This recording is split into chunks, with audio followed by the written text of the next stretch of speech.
Welcome back sa Free Thinking Pinoy Channel. Sa videong ito, mapapanood nyo ang 10 hayop na pawang delikado ngunit nakayanang gawing alagaan ng ibang tao. Una sa ating listahan ay ang makak. Isa itong uri ng unggoy na nagkalat sa Asya at nagbigay takot sa mga turista. Agresibo ang lahi ng unggoy na ito dahil ayaw nito ang nilalapitan sila ng mga tao. Gayunpaman, madalas mo itong makikitang naninirahan sa syudad kung saan madalas na namumuo ang interaksyon ng tao at unggoy. Delikado ito dahil ang mga unggoy ay pwedeng makahawa ng sakit gaya ng rabies, kaya iwasan mong makagat nito. Pero mukhang hindi ito naging hadlang sa ibang tao na gusto ring mag-alaga ng matching. Para sa kanila, ang mga unggoy ay napaka-cute alagaan, kaya habang bata pa ito, inuumpisa na nila itong paamuhin. Nakakaaliw raw kasi ang bibong personality ng mga unggoy, kaya mas gusto nila itong alagaan kesa sa aso. Number 2. Leopard. Isa ito sa pinakamabangis na maninila sa kagubatan na halos pumantay sa lakas ng leon. Meron itong matutulis na ngipin na maski ang balat ng elepante ay kayang butasin. Para sa leopard, ang mga tao ay hindi dapat pagkatiwalaan, kaya ayaw nila nang nilalapitan sila ng kahit sino. Ngunit sa maniwala ka man o hindi, may mga tao na nakakayanang mag-alaga ng ganito kabangis na hayop. Sabi nila, nababawasan daw ang pagiging agresibo ng leopard kung uumpisahan mo itong alagaan habang sa ay bata pa. Meron ding mga tao na pawang eksperto sa pag-aalaga ng leopard, kaya kabisado nila ang ugali ng delikadong hayop. Alam ng mga taong ito kung kailan mainit ang ulo ng kanilang alaga at alam din nila kung kailan gusto ng leopard ang mahipaglabing-labing. Number 3. Gila Monster. Tunog pa lang ng kanilang pangalan, alam mong dapat mo itong iwasan. Ang mga Gila Monster kasi ay isang uri ng lizard na nagtataglay ng kamandag, kaya huwag na huwag kang magpapakagat rito.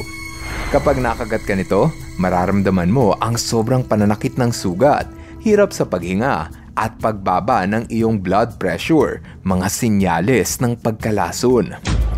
Sa kasamaang palad, may mga tao na nawiwiling mag-alaga at mangolekta ng ganito kadelikadong hayop. Para sa kanila, isang karangalan bilang exotic pet collector ang makapag-alaga ng makamandag na Gila Monster. Buti na lang at ang mga hayop na ito ay hindi agresibo at madaling paamuhin.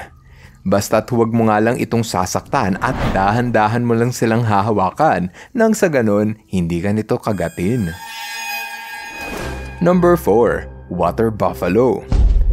Nagkalat ito sa probinsya ng Pilipinas na kung tawagin ay kalabaw. Ang kalabaw ay isa lamang sa domesticated breed ng water buffalo. Ngunit kung titignan natin ang lahi ng water buffalo, dito mo makikita kung gaano ito kalaki.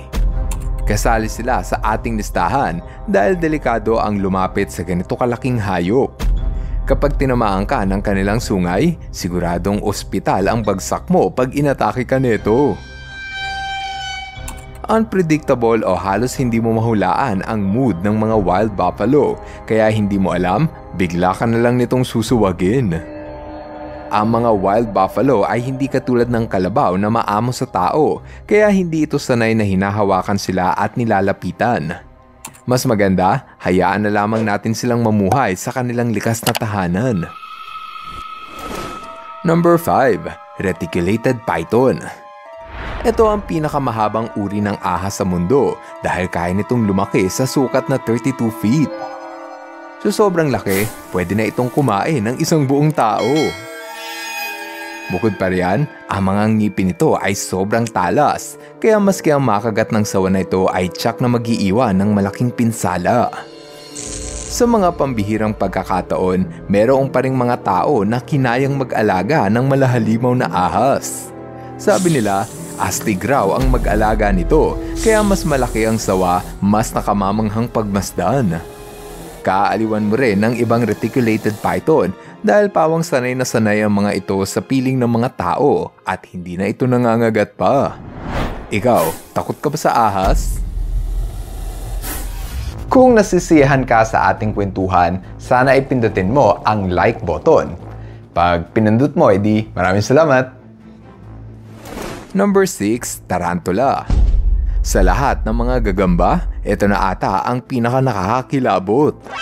Sa laki ng mga pangil nito, siguradong mapapaaray ka sa sobrang sakit pag kinagat ka nito. Bukod pa riyan, ang ilang uri ng tarantula ay nagtataglay ng kamandag, kaya pinapayuhan ng mga tao na huwag itong hawakan, lalo na kung hindi ka eksperto sa mga wild animals. Gayunpaman, hindi maitatanggi na merong mga tao ang nawiwiling mangolekta ng tarantula. Para sa kanila, nakaka-relax daw ang pag-aalaga ng tarantula, lalo na't ito ay low maintenance o yung tawag sa hayop na hindi mahirap alagaan. Iba't iba rin ang kulay ng mga tarantula, kaya para silang laruan na masarap kolektahin.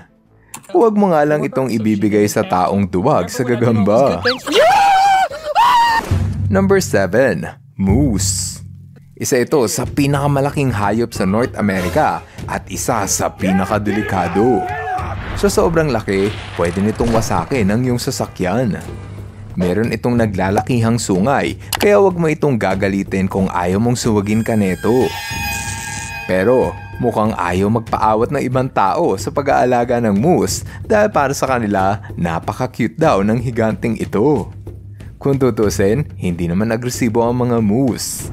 Nagiging agresibo lamang ito sa tuwing natatakot sila sa tao, kaya hanggat maaari, huwag mo silang sasaktan para hindi ka nito atakihin. Ang iba, inaalagaan pa nila ito na parang parte ng kanilang pamilya. Pero, tama ba ang ideya na gawin mong sasakyan ng moose? Number 8. Alligator snapping turtle. Sa lahat ng uri ng pagong, ito na ata ang pinaka nakakatakot. Sa tuwing nakagalit ito, handa itong mangagat sa sino mang manggugulo sa kanila. Ang kagat nito ay may sapat na puwersa para dumurog ng kahoy. Kaya nitong tumimbang ng 100 kilo, kaya naman isa ito sa pinakamabigat na pagong. Maski ang halimaw na snapping turtle, merong interesadong mag-alaga. Mukha raw kasi itong dinosaur, kaya sabi ng iba, ang astig raw magkaroon ng ganitong alaga. Yun nga lang, kailangan mo itong ilagay sa malawak na kulungan dahil ang laki ng pagong na ito ay hindi magkakasya sa aquarium. Ingat lang sa pag-aalaga kung ayaw mong maputo lang yung daliri. April Fools! Number 9. Black bear. Sa tuwing naglalakad ka sa kakahuyan, ito ang hayop na dapat mong iwasan. Agresibo ito at hindi mag-aalinlangang umatake sa kanyang makakasalubong. Meron itong matutulis na kuko na kayang makapinsala sa tao. Kung minsan, aksidenteng napapadpad sa tahanan ng mga tao ang oso sa paghahanap ng pagkain. Delikado ito lalo't handa itong manakmal ng kanyang makakasalubong. Pero, merong pambihirang pagkakataon na ang mga black bear ay nagmistulang maamong aso na naging alaga ng tao. Sabi nila, nagiging mabait ang mga oso basta't palagi mo itong bibigyan ng pagkain.